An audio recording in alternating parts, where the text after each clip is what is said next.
Before we get into this week's episode, I want to make a plug for Art Market Minute. This is ArtNet News' new micro-podcast hosted by Margaret Kerrigan, who's the site's news editor Europe. It offers a weekly snapshot of essential art market news expertly compiled by the ArtNet Pro editorial team. Hi, I'm Andrew Goldstein, and this is The Art Angle, a podcast from ArtNet News where the art world meets the real world, bringing each week's biggest story down to earth. We thought we'd revisit an episode that we recorded earlier this year about one of the more fascinating and underknown figures in American art history. Her name was Belle da Costa Greene, and she was the vivacious and spectacularly connoisseurial force behind building Robert Baron J.P. Morgan's art collection and now New York's Morgan Library. Unusual at the time for being a woman in such a powerful role, what is even more unusual is that she was a Black woman, a secret that she successfully guarded her entire adult life. To learn more about Belle da Costa Greene's story, which is now being made into a major TV series, I spoke to Marie Benedict and Victoria Christopher Murray, the authors of The Personal Librarian, a sensational novel about her life. Here's our conversation. A Black woman in that situation would never be bold. And so what should she be? Bold as she could be. So she took every effort to be the exact opposite of what she absolutely could not be in those circumstances. And then she took it the extra mile.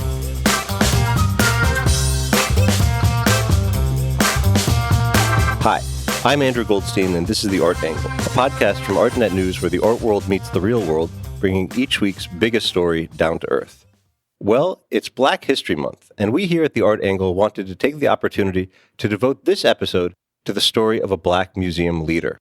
We know that people of color have historically been excluded from positions of power in the mainstream art world, but that's not the full story. In many cases, Black people were present, only their contributions were not properly recorded or acknowledged.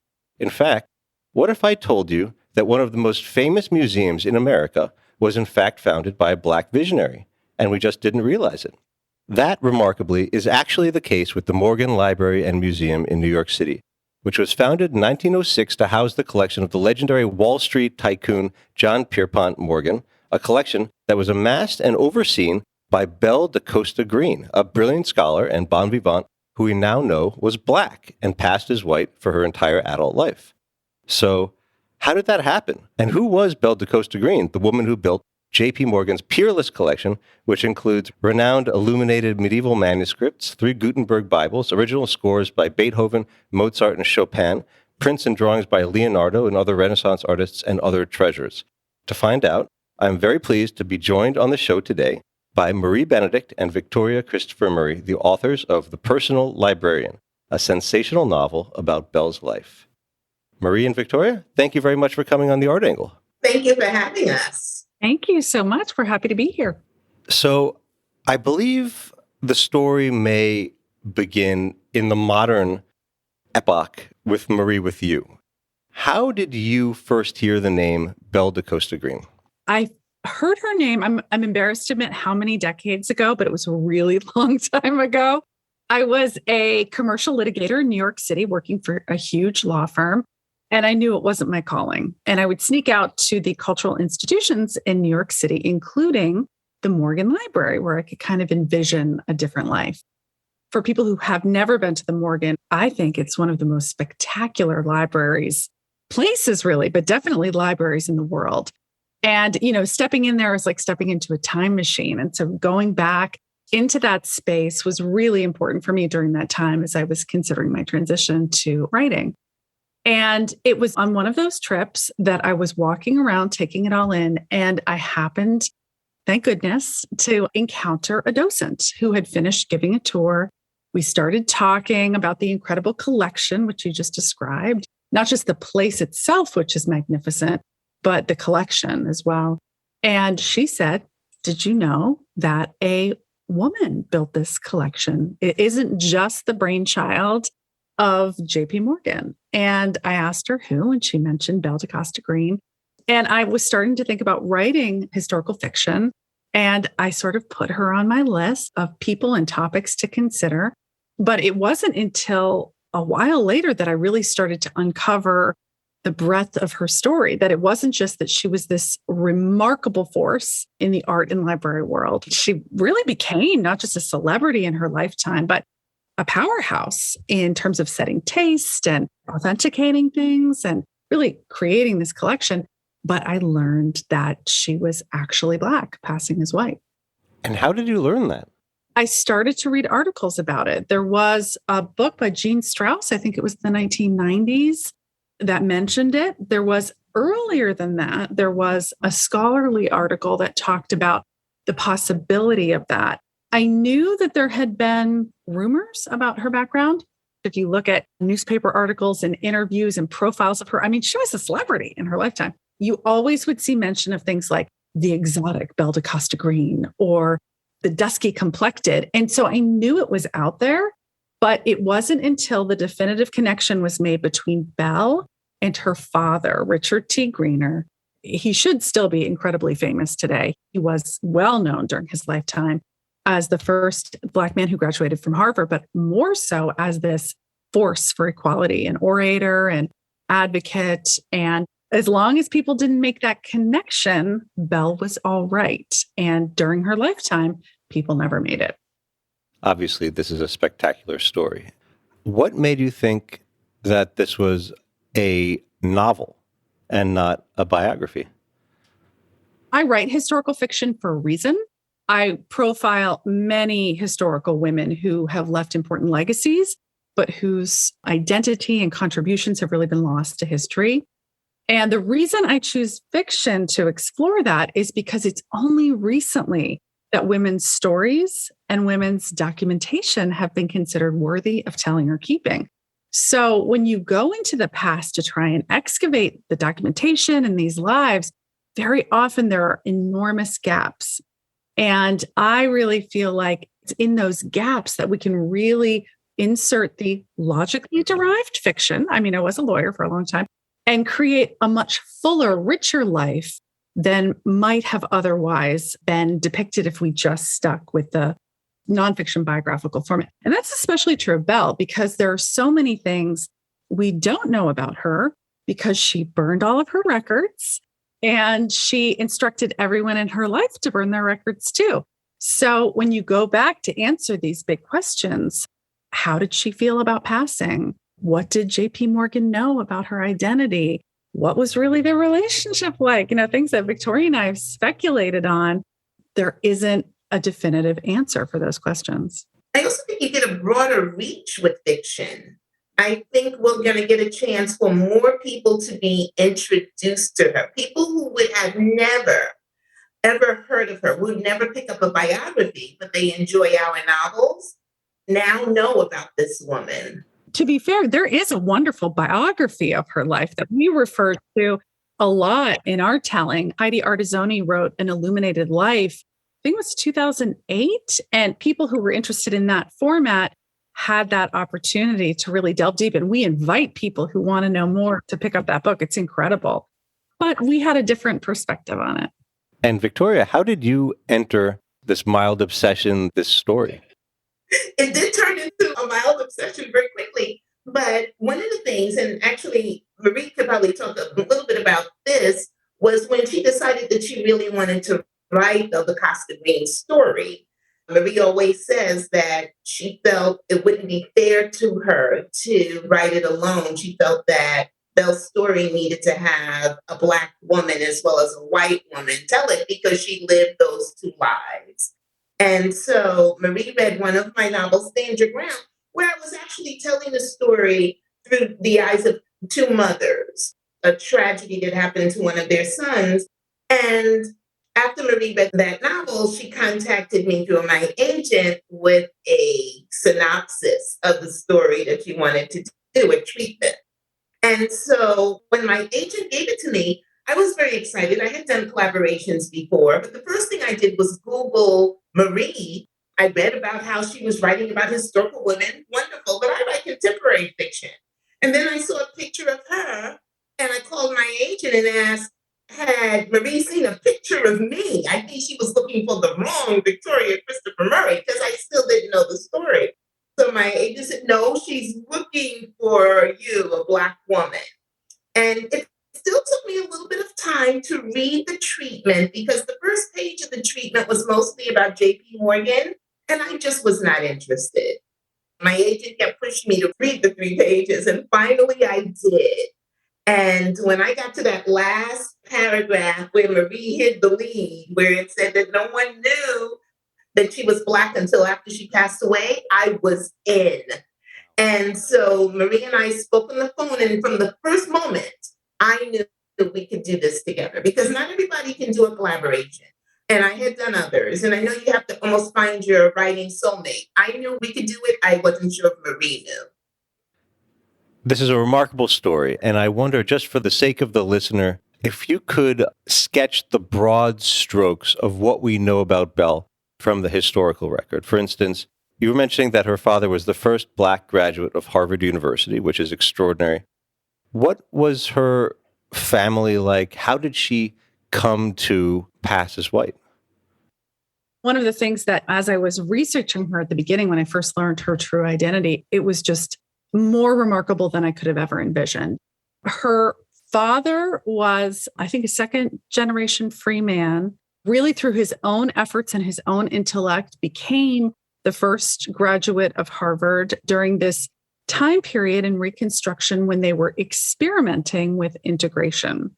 Her mother came from this incredible family, the Fleet family. There was this wonderful enclave in Washington, D.C., before, during, and after the Civil War of free, educated, affluent Blacks. They had their own community, their own rituals, social structure, and they had been free for generations. And that is the community that her mother was raised in. People went to college. They were musicians and doctors and teachers and anything you can think of.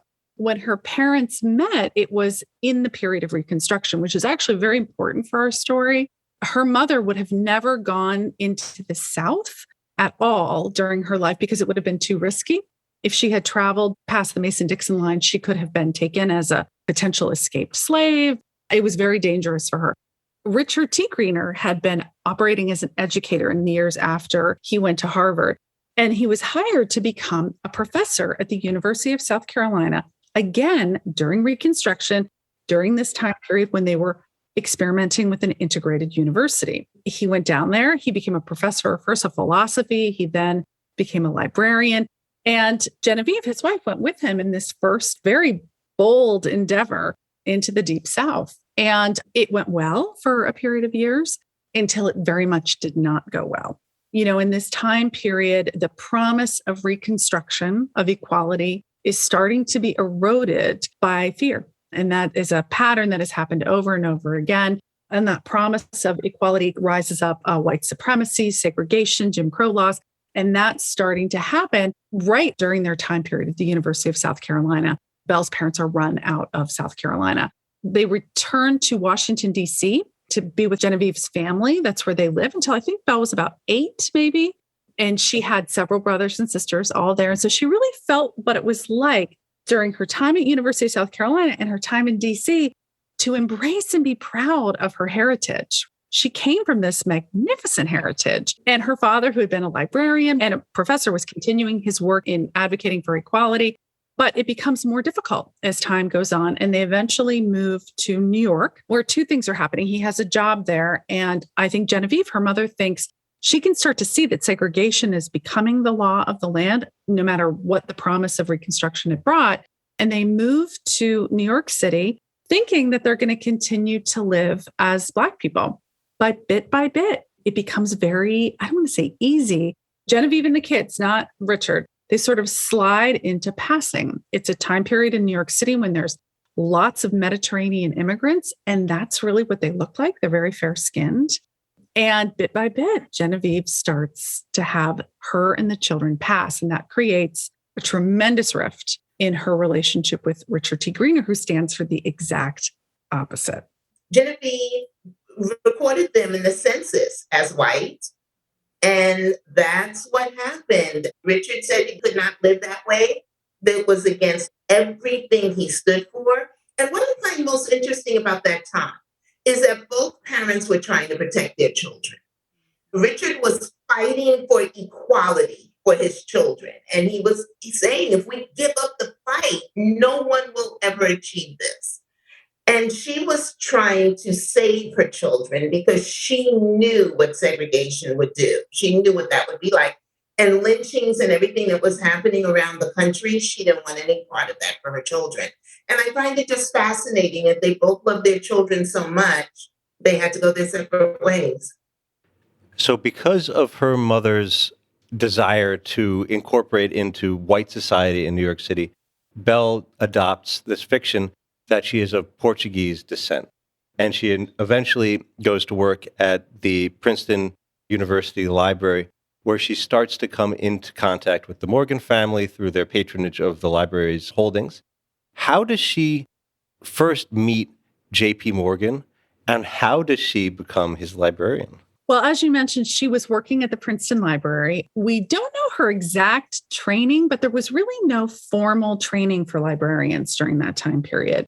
But certainly when she was hired by the Princeton Library, it would have been assumed that she was white, despite the fact that she definitely was a little bit darker skinned and she had this exotic middle name. Just to back up 1 second, when the family kind of went their separate ways, Genevieve and the children changed their last name from Greener to Greene to disassociate themselves so that they couldn't make that connection between them and Richard Greener.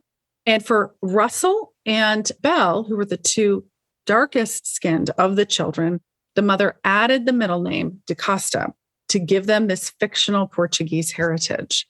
So when Belle was hired by Princeton Library, there's no way they would have assumed or suspected in any way that she was Black, because it was, of all the Ivy Leagues, it was the most segregated. It was the most Southern. And she wouldn't have been hired in that position if she was Black. And so while she was there, she found they had different programming for the librarians. And she started to become more familiar with illuminated manuscripts, early printed books. And she started to take some of the classes that they had available for the librarians. Junius Morgan, who was JP's nephew, was very much a presence there. He had donated some early printed Virgils and a bunch of other books. He sort of haunted the library, I think, a little bit. And he struck up a friendship with Belle.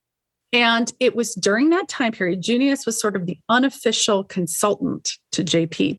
They both belonged to the Grolier Club in New York City for lovers of books, especially priceless books. And he consulted him sometimes on acquisitions.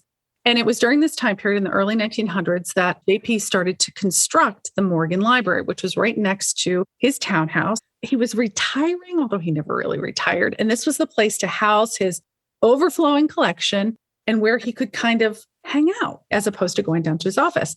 Junius was consulting with him to some extent on that. And he knew his uncle was looking for a librarian, somebody who could really assist him like a secretary, but also help curate, organize, et cetera, the collection. And he proposed the idea to Belle. And of course, as you can imagine, that was like, are you kidding me? The personal librarian to J.P. Morgan. And he arranged for her interview, which is one of our opening scenes in the book. And I mean, she eventually gained access to a near unlimited budget to travel the world and make acquisitions on J.P. Morgan's behalf, pretty much with carte blanche. And how did she convince this extremely shrewd, extremely suspicious man to endow her with so much trust? I think she went the extra step. She proved herself to him. She proved herself to him to even be hired. And then she always went the extra step. She knew that she was a woman. She knew she was a Black woman, but she knew what they saw was a woman and she was going to have to be 3 times better. So she went above and beyond. And I think when she proved herself, he kept saying, okay, I'll give you more. I'll give you more. And she kept asking for more responsibility. And she continued to prove herself.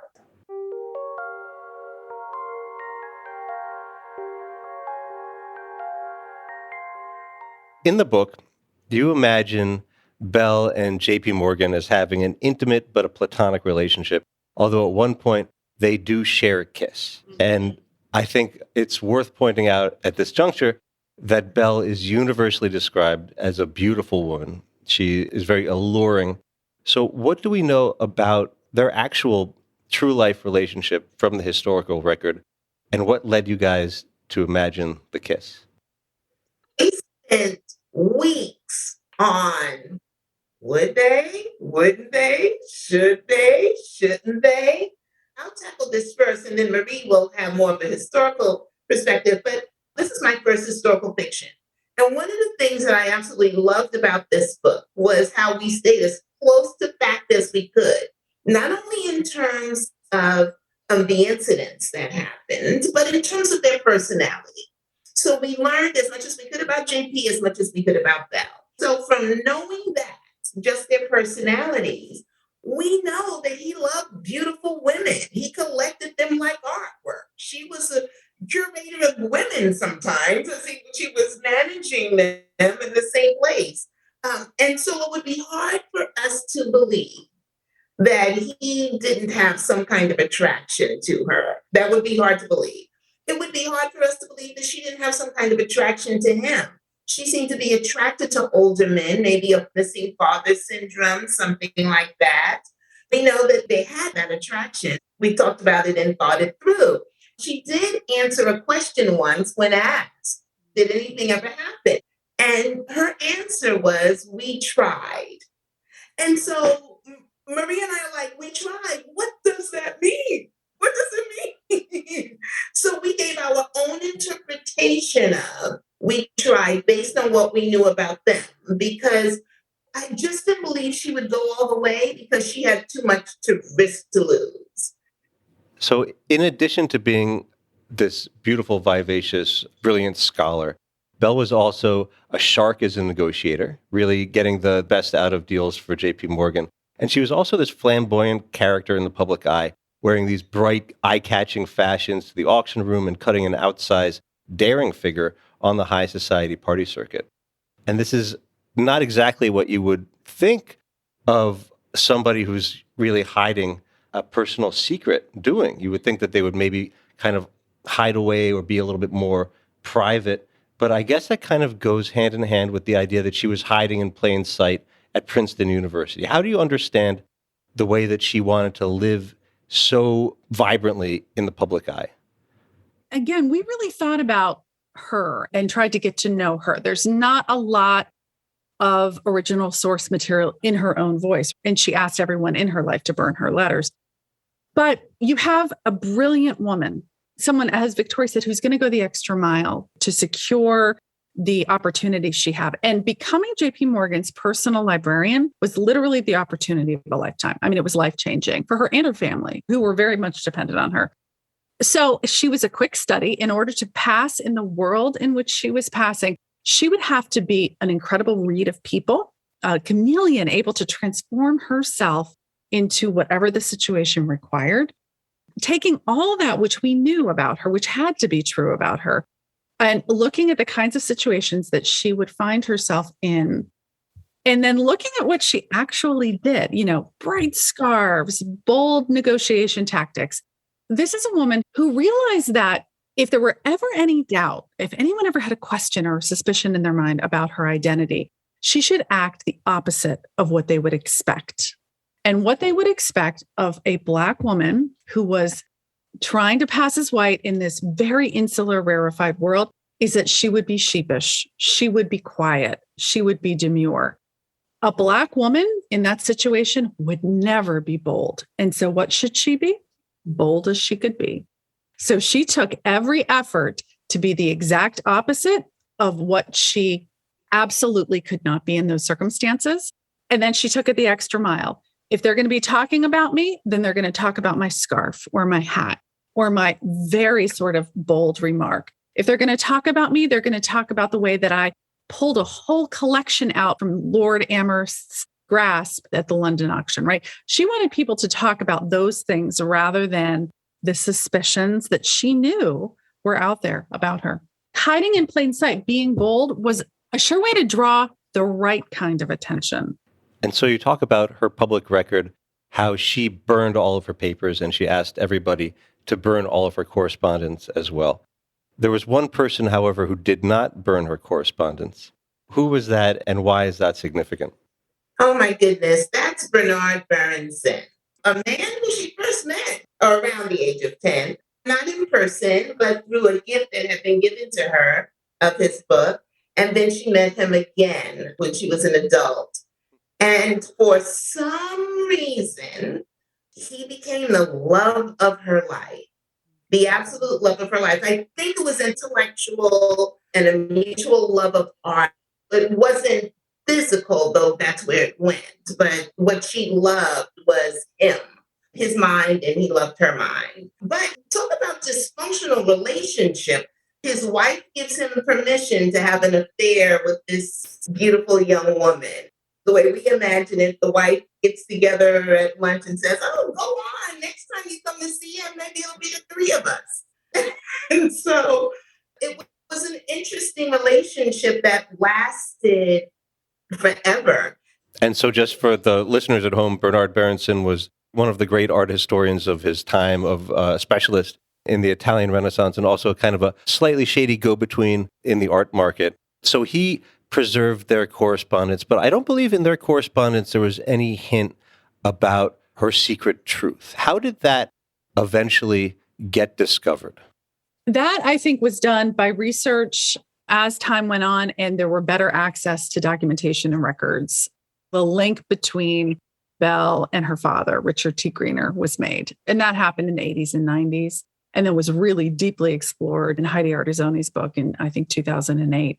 And that's another reason why fiction is such a satisfying way to explore Belle's story, is because the biggest wealth of original source material that we have in Belle's hand and by someone who knew her intimately are those letters by Bernard Berenson that she had asked him to burn, that he kept in a trunk at I Tatti, which was his villa in Italy, which ultimately became part of Harvard University. And those letters were almost kept as journals. You know, she didn't write one letter and post it. She kind of kept a letter and wrote over a course of a week about things that were going on in her life and what she thought about certain people. And as Victoria mentioned, they really deeply connected intellectually on artwork. He was, as you said, really the preeminent art historian of his day, particularly in the Italian Renaissance. In some ways, he kind of brought it back to life again by kind of explaining it to the people of the Gilded Age, bringing the artists to life, explaining what the paintings meant. It was sort of a lost symbolism that he made accessible and attractive to them. And so there was that, I think, that really connected them intellectually. And they wrote about that as well. When he died, those letters surfaced and they were only accessible at I Tatti. They had not been digitized in any way. But one of the things Victoria and I are really excited about is, you know, the Morgan Library is doing this huge celebration of the 100 years of it becoming a public library in 2024. And as part of that, they're really going to celebrate Belle, and they're digitizing all those letters. And that is going to be such an incredible treasure trove and insight into Belle's mindset and her world that really was inaccessible before. One of the things that was supposed to happen during COVID was I was supposed to go and actually study the letters myself. But of course, that wasn't possible. So we were very beholden and very grateful to Heidi Artizzoni because she excerpted many of those letters in her biography. But you're right, there was no mention of her identity in those letters. What would you say was her greatest achievement at the Morgan Library? Making it a public institution, because it wasn't easy for her to make that happen. But one of the things that Marie always says is that there's so many riches inside that place. And if it had not been for Belle da Costa Greene, they would not be accessible to the public. I totally agree. I think for Belle, she had made so many sacrifices when she passed. You know, she had to live in an authentic life. She had to give up having a family. She couldn't risk having a child that would reveal her secret. So the thing that she sacrificed herself for had to be worth it. It had to be monumental. And just creating this wonderful library for the benefit of one or two people, knowing Belle as we do, I don't think that would have been worth the sacrifice for her. But to make it available for everyone, scholars, to just people who want to pop in, that's a huge legacy to leave behind. And one that I don't know what do you think, Victoria, she would have been really, I think she thought her father would have been proud of. Yes. I think she thought her father would have been proud of it. I think she would have been proud of everything that she sees with it today, except those letters. I don't think she's going to be happy. And so sometimes I think, do I want to read the letters because Belle's going to get mad? And I'm like, yeah, I want to read the letters. Now, over a century has passed since Belle became J.P. Morgan's librarian. And while Black women have made enormous strides in American society and in the art world as well, taking leadership roles at museums, galleries, and other institutions, there remain many glaring shortfalls in terms of representation in the art world. So how do you see Belle's achievements in this context, given that to the world at large, she achieved them as a white woman and not a Black woman? This is a good question. This is a question I haven't had, but it's something that I thought about because she made the achievements as a white woman, but she made those achievements as a white woman to the white world. She was still Black. She learned everything as a Black woman. She was still a Black woman as she went in and did all of those things. She was not white. She was Black. That's how I see her. I see what she did, what she wore was just a mask. And that every day she had to take that mask off, but to go out into the world and survive, she put the mask on. But her soul, who she was a Black woman. And so it's very easy for us to recognize and accept it because so many of us have to wear masks. Would you say that Belle's story is unique? Or since writing this book, have you come across other figures from prominent roles in society at the time who we now know were actually Black and were passing as white? You know, we're writing a second book and we have other books in the works. There's an endless number of either Black women who've passed or Black women who are responsible for things, but who have gone overlooked or had their accomplishments claimed by somebody else, usually a white man or a white woman. So I don't know what you think, Victoria, but I think we're finding her story, but I think her story is emblematic of so many stories. And I think to see her, to know that she was hiding in plain sight for all those decades, because she ran that museum into after World War II. She ran it for decades. I think allows all of us, but especially Black women, to know what's possible, to know that a Black woman was out there claiming her space for all those decades, and that's just the beginning of so many more to come. You know, Richard T. Greener wrote this incredible essay, which has kind of been forgotten to time. It's called The White Problem. And in that essay, he talks about the problem with the sort of reaction to Reconstruction wasn't that there was something wrong with Black people. The problem was that white people had all these preconceptions about Black people that weren't true. And he then went on to make this huge list of all these incredibly accomplished Black people, politicians and musicians, and some of whom many people had never heard of, but who had made these enormous contributions. And we like to think that his own daughter would have been like top of that list to show all of us what's possible. You mentioned that her story really emerged in the 80s and 90s, and now today the Morgan Library is really celebrating her as the key figure, aside from J.P. Morgan, of course, in the creation of the library. And I think that a lot more people are going to know her story soon because of your book, and also because now TV icon Al Roker has optioned the rights for a limited series on TV, which I think is going to be a gigantic blockbuster. So how is that shaping up? Oh my gosh. It's like a dream come true. We met Deborah Roberts, his wife, on the set of Good Morning America. She interviewed us. We were selected as the Good Morning America book club pick last summer. And we just connected with Deborah right from the start. Yeah, she was saying, we're friends now when we were leaving the interview. And she loved this book. And she forced it to Al to read. And because she knew it was a history buff, they told us right away they were interested. But we're so excited because of the ideas and the thoughts. And I've been blessed to have a few of my other books made into movies, but I've never worked with someone who had the love for the book that is almost greater than my love. She loves this book. They're like dream partners. They really are. Their passion for the story and the way that they see Belle is so in line with what we see of Belle. It's incredible. So speaking of people who love the book, two people who I know who love the book are my mom and my aunt, who both read this before I did, and they told me about it, and they convinced me this is the most incredible story So I have a question that both of them would like me to ask you. And that is, JP Morgan, incredibly smart, ruthless, and suspicious. Do you think that the whole time they had this intimate, close friendship, all these years of working together, that he never suspected that she was Black? Yeah, that's a question that Marie and I asked every day that we were writing. First of all, I will bet all the money that I have and your mother and your aunt and you and Maria, that when she came to him, he did not know. She came to him on a white platter. She came to him from Princeton. I would bet everything he didn't know. She would have never been hired.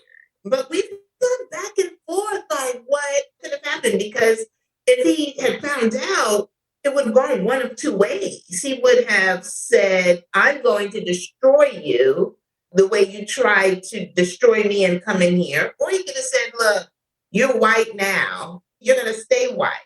There were so many rumors about him and her, and rumors about him and children he had. I'm not sure how much he paid attention to that stuff. We have talked about this and looked at it every which way. I mean, there were rumors that she was his daughter. The rumors were all over the map. I mean, I think we both definitely think that he didn't know when he hired her. Maybe he bought the Portuguese thing. He knows that Princeton University wouldn't have hired a Black librarian for sure.